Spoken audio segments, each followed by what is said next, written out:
Hello दोस्तों, आज हम पढ़ेंगे क्लास 10th का चैप्टर 2 है विच इज़ पोलिनोमियल। और हम कोशिश कर रहे हैं कि आपके लिए आगे ये चैप्टर और करवाए जाएं, तो हमारा सपोर्ट कीजिए। तो हम करते हैं चैप्टर 2 विच इज़ पोलिनोमियल। हम देखते हैं कि पोलिनोमियल क्या होता है। पोलिनोमियल का मतलब पोलिनोमियल दो वर्ड से मिलकर बना है, पोली प्लस नोमियल। पोली का मतलब होता है मैनी और नोमियल होती है टर्म्स, यानी कि मैनी टर्म्स। इसकी एक डेफिनेशन है, ये 10th क्लास के लिए तो अभी ठीक नहीं है, लेकिन यदि आप करना चाहो तो कर सकते हैं। एंड मैथमेटिकल एक्सप्रेशन, यानी कि कोई एक मैथमेटिकल एक्सप्रेशन है और वन और मोर अलजेब्रिक टर्म्स, यानी कि एक मैथमेटिकल एक्सप्रेशन है यानी एक और एक से ज़्यादा अलजेब्रिक टर्म्स। अलजेब्रिक मतलब होता है कोई प्लस माइनस होता है इनके इक्वेशन के अंदर, which consist of constant multiplied by one और मोर वेरिएबल, यानी कि कोई भी कांस्टेंट है वो कंसिस्ट करेंगे किसी भी एक वेरिएबल को, या फिर वेरिएबल को करेंगे और वो क्या होगा, एक नॉन नेगेटिव टर्म होगी। ठीक है, ये एक डेफिनेशन है। और हम आगे करते हैं, अब हम इसको इरेज करते हैं और इसके बाद हम करेंगे degree of a term, degree of polynomial. समय हमें पता होना चाहिए कि डिग्री ऑफ पोलिनोमियल क्या होती है। Degree of A polynomial,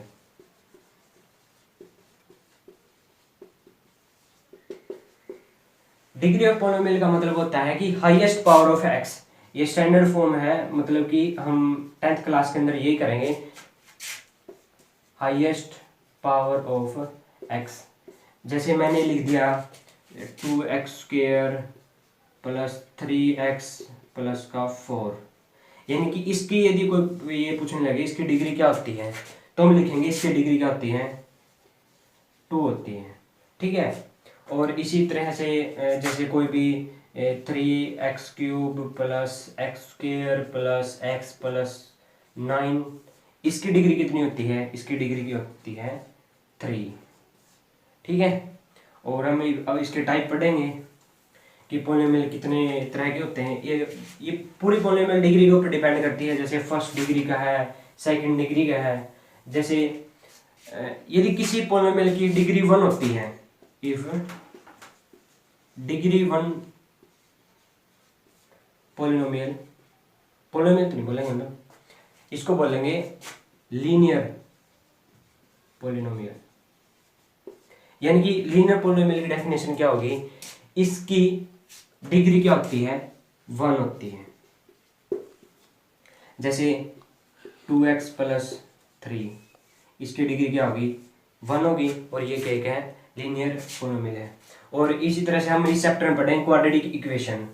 quadratic equation के अंदर क्या होता है, दो टर्म्स यानी कि x² होता है, तो उस क्वाड्रेटिक इक्वेशन की फॉर्म होती है, क्वाड्रेटिक इक्वेशन की ax² plus bx plus c, यानी कि इसकी डिग्री कितनी होगी, 2, डिग्री 2। और हमें इसे पढ़ेंगे कि डिग्री 2 है इसलिए इसका नाम क्वाड्रेटिक इक्वेशन है। जैसे और एग्जांपल लेते हैं, x² माइनस का 2, this is also a quadratic equation. y² minus का 4, this is also a quadratic equation. ठीक है, और इसके अंदर क्वाड्रेटिक इक्वेशन के अंदर और आगे पढ़ेंगे हम। और इसके एक मेन इंपॉर्टेंट पार्ट होता है जीरोज, यानी कि जीरोज क्या होते हैं, zeros of A polynomial.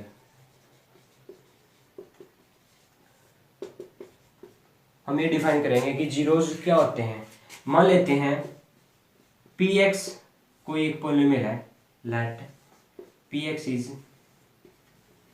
Any polynomial.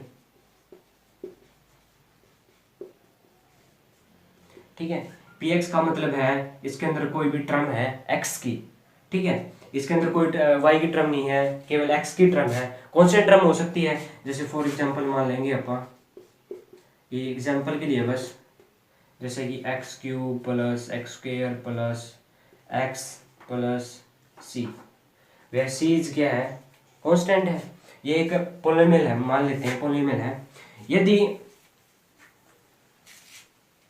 अपन एक पॉइंट मान लें, let x is equal to k such that p of k equal to 0, मतलब कि k एक ऐसा पॉइंट है जिसको उस इक्वेशन px के अंदर लिखने से वो टर्म पूरी तरह से जीरो हो जाती है, और हम इस k को क्या बोलेंगे, जीरो ऑफ द पोलिनोमियल। और एक बात और, इसका डिग्री के साथ रिलेशन है। डिग्री, जिस भी पोलिनोमियल की जितनी डिग्री होगी उतने ही उसके जीरोज होंगे। जैसे कि कोई क्वाड्रेटिक इक्वेशन है, क्वाड्रेटिक इक्वेशन की डिग्री 2 होती है, तो इसके जीरोज कितने होंगे, जीरोज कितने होंगे, 2। ठीक है, जैसे हम एक एग्जांपल लेते हैं, px is equal to 2x plus 3। हम x को क्या पुट करेंगे, k such that p of k equal to 0, p of k is equal to 2k plus 3। और हमने ये है कि वह p k इक्वल टू 0 है, तो 0 is equal to 2k plus 3, तो k की वैल्यू कितनी आएगी, -3/2। ठीक है, और इसी तरह से अपन और एग्जांपल भी कर सकते हैं। पहले मैं इसको इरेज करते हैं। जैसे इन जनरल टर्म में ले सकते हैं, इन जनरल px को मान लेंगे ax प्लस b, ठीक है, और x is equal to k such that pk equal to 0, तो p of k equal to ak plus b, तो 0 is equal to ak plus b, then k की value कितनी आ जाएगी, -b/a। ठीक है, तो हम पढ़ेंगे relation between zeros and coefficient of polynomial. तो हम एक इक्वेशन मान लेंगे, क्वाड्रेटिक इक्वेशन ही मान लेंगे, ax² प्लस bx प्लस का c इक्वल टू 0। हम मान लेते हैं let alpha and beta are the zeros of the equation first. मान लें कि अल्फा बीटा को इसके जीरोज हैं।